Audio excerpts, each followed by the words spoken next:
you guys. Hi. Welcome to McKellar Motivational Monday. It's been a few weeks. I was on a social media break, which was much needed, but I am back, and I am very happy to be back. Today, we are going to talk about how to deal with problems, because they're problems. You know, life has problems in it. Isn't that funny how that happens? Well, it's late, but it's not that late for me. I mean, I'm in Los Angeles, so what time is it? 9:30, I think? But it was a busy day, and as things have been very busy lately, but I'm determined. I was like, I'm going to go live. I'm going live today. It is Monday, and I'm not going to let Monday go by without doing this. So, hey. So, yeah, where are you guys watching from? I love hearing where you guys are tuning in from. Washington, Northern California, Australia. Very cool. Good evening, Frank. Hello, Tombstone, Arizona. That's awesome. Oregon, Arizona, Texas, Manhattan, so it's late there. Thanks for joining, Abraham. Albany, Okinawa, Japan. Wow, look at all this.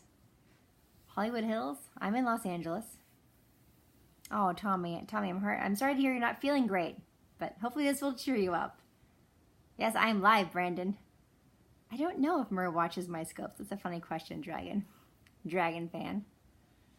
Mexico, very cool. Buffalo, New York, Fort Worth, Helena, Montana, another Mexico, Canada, and I'm about to go back to Canada again, so I'm actually going to, what can I do to improve working on my daily to-do lists? That's an interesting question.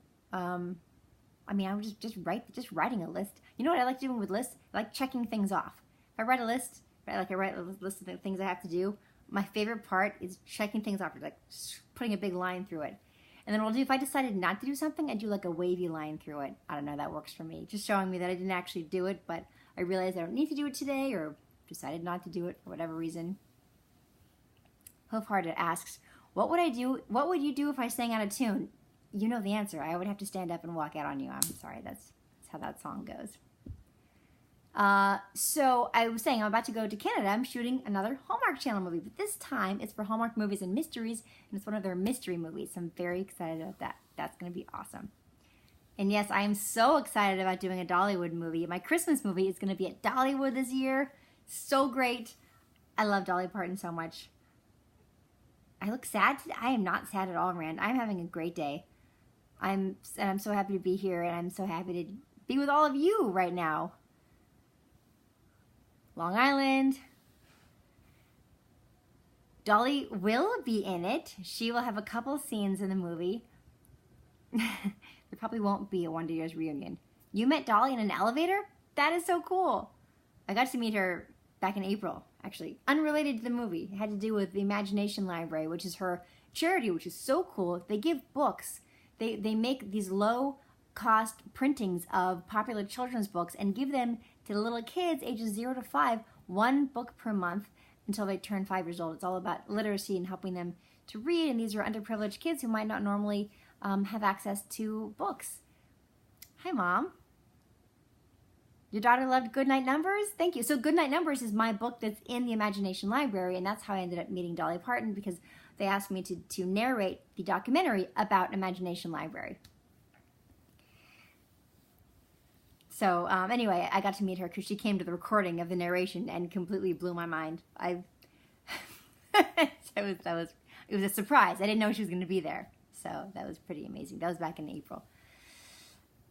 She helps her community. She's amazing. She does so much for her community.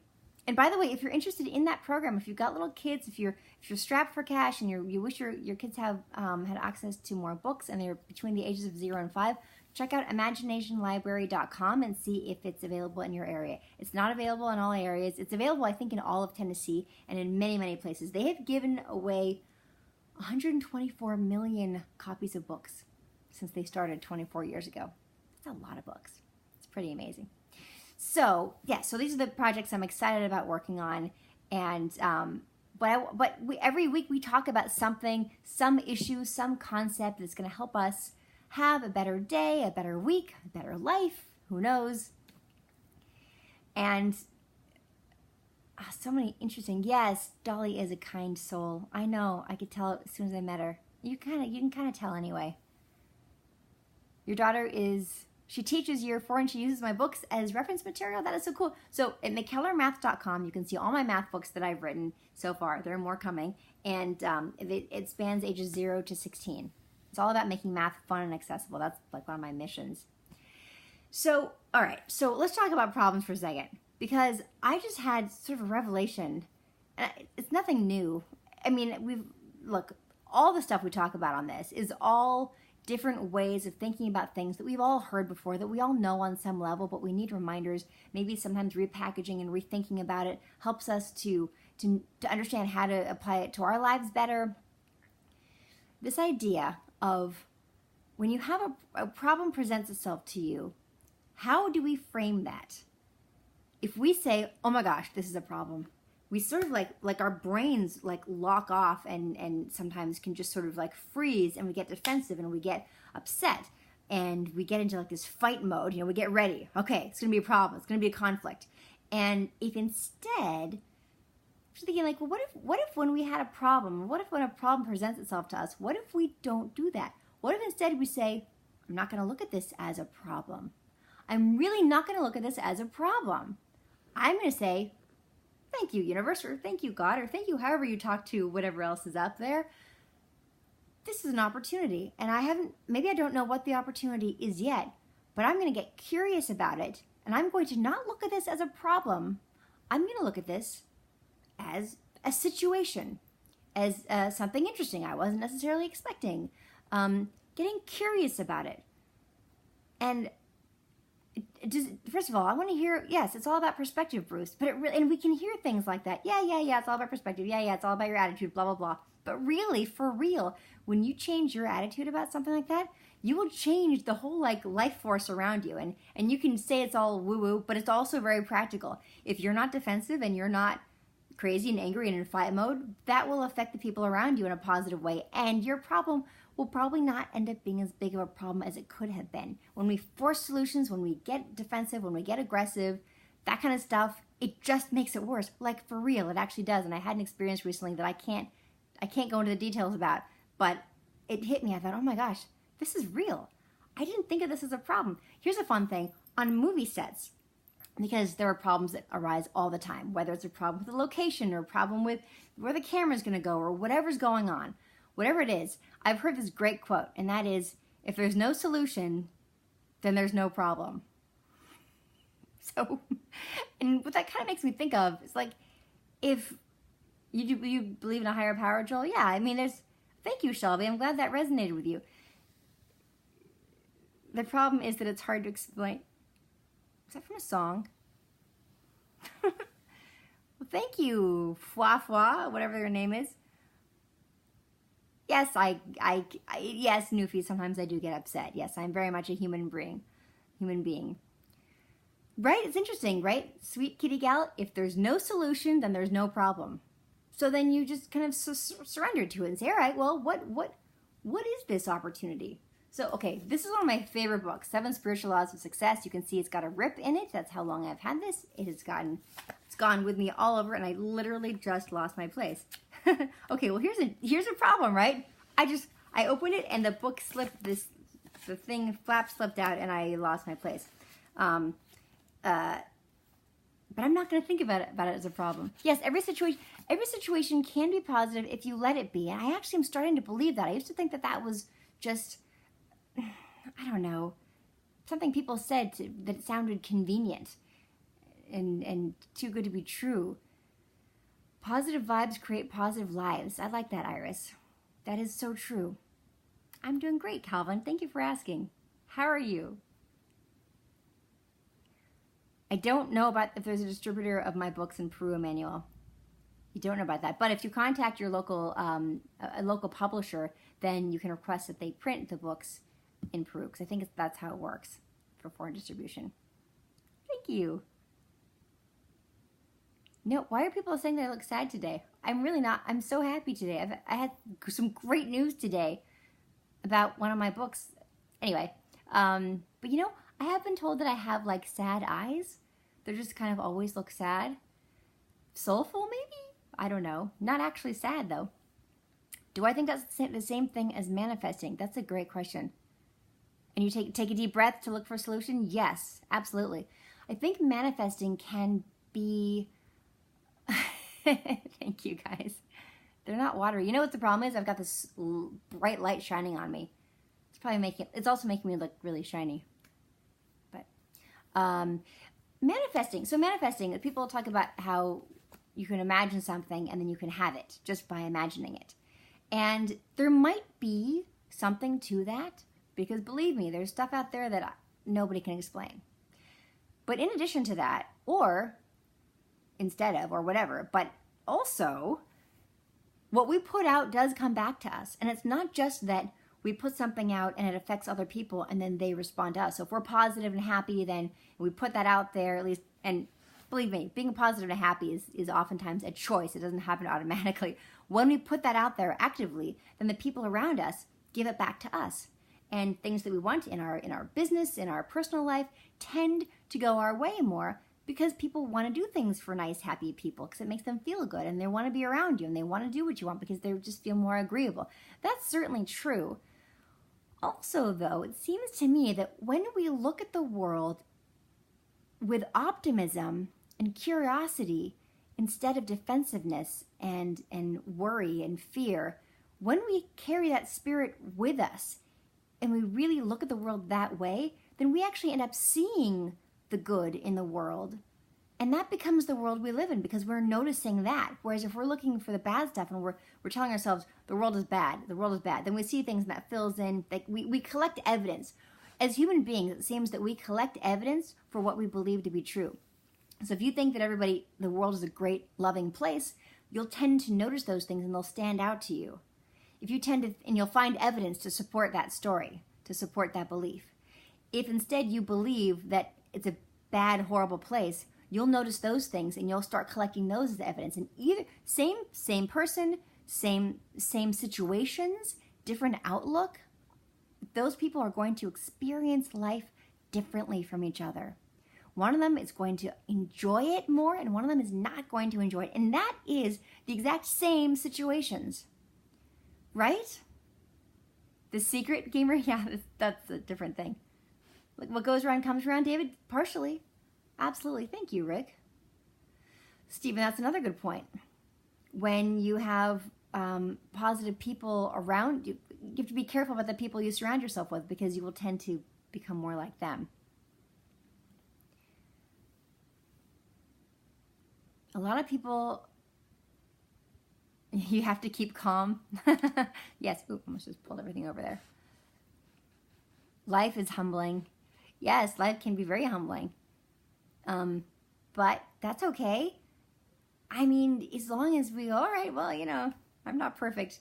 And we can have a sense of humor about it and can move on and not see it as devastating, but see it as looking for the humor in life. I mean, look, when things go wrong, sometimes it's funny. We can look for the absurdity. Do I have any encouragement for someone wanting to write? Just write every day. And don't edit yourself. Just get it down. Whatever it is, whatever kind of writer you want to be, I always say the same thing. Just write it down and then edit later. Just start. TV needs to be heartfelt again. And I agree with that. And that's what I believe Hallmark Channel is doing for us. I love doing these Hallmark Channel movies. There's so much warmth and family and connection in it. And I just am so grateful to be a part of that Hallmark family. You're watching this on all 3 social medias? How are you doing that one? Do you have 2 iPhones and an iPad and a phone like I do? Tommy, I have not made a movie in Niagara Falls, but I did make a movie in Hamilton, which is very close to Niagara Falls, and we went there, which was great. Yeah, so right now I'm on 3. I've got Facebook Live, Periscope, and Instagram Live. I forgot to mention that before. I missed something about attacking bad things of our world. I mean, you have to protect yourself, whatever that means. But it's what we focus on. That's what I'm talking about. Look, if you have to deal with a situation, deal with the situation. But what do we focus on? Problem is you can't use your... Oh, shoot, I missed it.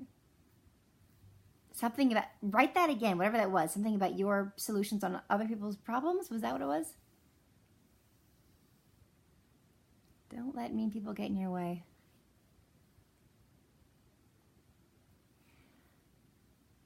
Yes, Hallmark is a much happier thing to watch. Thank you. They're dream catcher earrings, actually. No, I didn't say that word. You're funny. When the tough gets going, the going...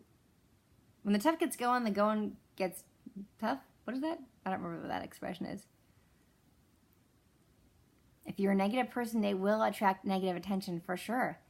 But you know, changing our mood is something that requires practice, but it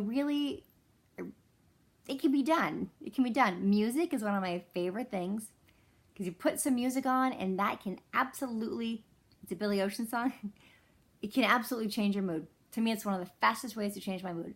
Physical exercise is another one. Just getting up and moving your body. You can get endorphins. And then another one is meditation and reflection and sorting stuff out. We have a lot of stuff going on in our head, questions and confusions. I like to sit down in front of my computer, usually do it on the computer, but I've also handwritten it sometimes. Yeah, going walking and write out what I'm feeling and just write it out. Sunlight, yes, get outside, be in nature. Being in nature is huge. Retrain your brain and restart your life. Yes, yes. You liked my Fergie rapping? I hardly got anywhere with it. I did an exercise video on Instagram last week, and when was it? It was Fitness Friday, right? Fitness Friday. I did one for Fitness Friday, and I talked about putting on some music and just doing some stuff, just like getting up and just moving. It takes no planning. It doesn't have to be some like fancy exercise routine. Just move your body, some jumping jacks, some push-ups and sit-ups or whatever you want. And I was doing it to the song Fergalicious by Fergie. And in the middle of it, you know, there's that rap, and so I tried to do it, but I totally failed. I used to know it down cold. It was like, all the time I turn around, brothers gather around, I was looking at me up and down, looking at my, oh, I just want to say no, I don't want to send a mama, little mama, I don't want to take your man. Something like that. Anyway, I used to know it. Why is there somebody being mean here? Okay.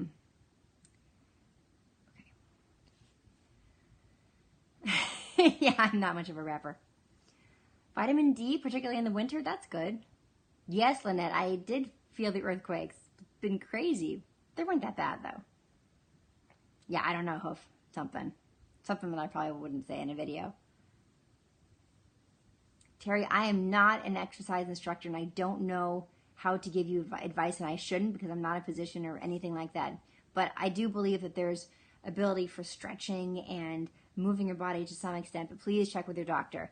It just has to be that moving our bodies and getting more oxygen into our cells is always a good thing of some sort, if you can do it safely.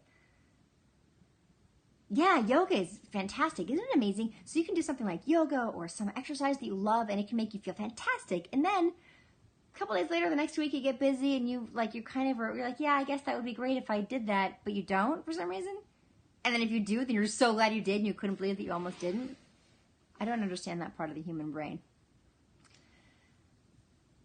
Oh, thank you, Moz Ralph. He said my eyebrows are on point. Thanks. Cool. I can need to pluck them a little bit. Even just a simple 15-minute stretch can feel rewarding. Yes. So, in summary, we want to put positive stuff in the world. When problems come at us, let's try not to think of them as problems. Let's try to reframe them. Oh, I was going to read you this thing from this book. Here, I'm just going to read this instead. Whether you like it or not, everything that is happening at this moment is a result of the choices you've made in the past. That's interesting. If I were to insult you, you would most likely make the choice of being offended. If I were to pay you a compliment, this is 7 Spiritual Laws of Success, by the way. If I were to pay you a compliment, you'd most likely make the choice of being pleased or flattered. But think about it. It's still a choice. I could offend you and I could insult you, and you could make the choice of not being offended. I could pay you a compliment, and you could make the choice of not letting that flatter you either. In other words, most of us, even though we are infinite choice makers, have become bundles of conditioned reflexes that are constantly being triggered by people and circumstances into predictable outcomes of behavior. These conditioned reflexes are like Pavlovian conditioning. Pavlov is famous for demonstrating that if you give a dog something to eat every time you ring a bell, soon the dog starts to salivate when you just ring the bell because it's associated one stimulus with the other. Most of us, as a result of conditioning, have repetitious and predictable responses to the stimuli of our environment. Our reactions seem to be automatically triggered by people and circumstances, and we forget that these are still choices that we are making in every moment of our existence. We are simply making these choices subconsciously, unconsciously.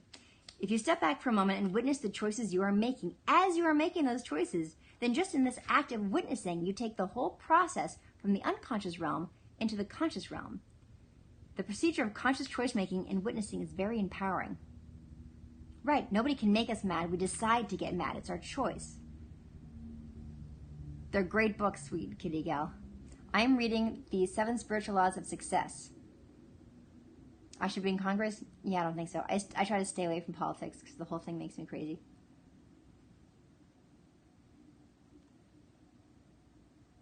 Thank you, Chris. Thanks, Terry. It's actually a dress. Yeah, so there's a lot of good advice in this book, I think. When you make any choice at all, you can ask yourself 2 things. First of all, what are the consequences of this choice that I'm making? I don't know if you guys, do you want to keep reading this or not? Or do you just want to chat? I am rubber, you're a glue. Hateful words bounce off me but stick to you. It's funny. No, it's on selfie mode, so it is backwards. You can't not get mad if somebody kicked your dog or something. Well, actually, when somebody does something really horrible to you, there is a choice of trying to feel empathy and not, because if you get angry, and we're going to feel angry sometimes, let's face it, but if you let yourself get really angry and stay that way and feel resentment and feel all of those things, they say holding on to resentment is like drinking poison and asking the other person to die. It doesn't work. If you can, when I need to forgive somebody, and I'm having a really hard time with it, I picture them as a baby. It helps me. I don't know. Just knowing that if somebody's doing something really horrible, wow, what must their life have been to lead them to that place where that seemed okay to them? It's sad. And when they were a baby, everything was, they had a chance. And then, anyway, there are choices out there. Sometimes oh, that's interesting. Yes, Joanna. I think sometimes we don't want to be responsible for making those choices. That's it right there. You hit it right there. So often we want to shirk responsibility and not take responsibility for the choices, and so it's easier to just blame everyone else and feel like victims, and then we end up with what we deserve, unfortunately, in a bad way. This book is called The 7 Spiritual Laws of Success. Yeah. So here's to taking responsibility for our choices. Saying, you know what, I'm making this choice. It might be a mistake, but I'm taking responsibility for it because I believe it's the right thing. And some groups you can't say that to. I actually disagree, Kelp. I actually disagree. I think the worse thing somebody does, the more sad their situation must have been. I don't know. Look, something bad happens to your kid. Look, I'm a mom. I don't even know. I don't know how you forgive that person. I don't know. I mean, thank God, hopefully none of us have to deal with something like that. I mean, like really bad, you know. But what I believe is that, you're very funny, the 8 spiritual laws of success is better. It's funny. I believe that instead of turning to anger and resentment, that there are just better choices for us. And you know what? You're doing it for you. You're not doing it for the other person. We don't forgive people for them. We forgive other people for ourselves so we can feel peace.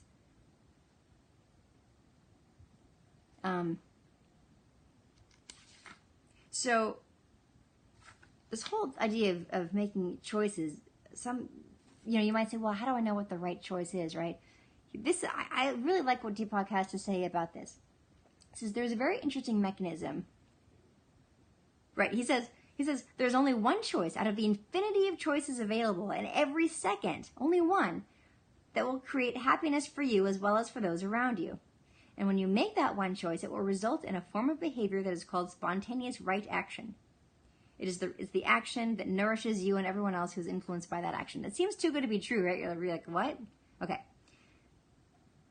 He says, there's a very interesting mechanism that the universe has to help you spontaneously make correct choices. The mechanism has to do with sensations in your body. Your body experiences two kinds of sensations. And I want to see what you guys think of this. Tell me if you like this. Tell me if you like this. Did you? It's really good. You'll love it, Ellie. It's a very fast read. It's great. I've read this book 100 times. The mechanism has to do with sensations in your body. Your body experiences two kinds of sensations. One is a sensation of comfort. The other is a sensation of discomfort. At the moment you consciously make a choice, pay attention to your body and ask your body, if I make this choice, what happens?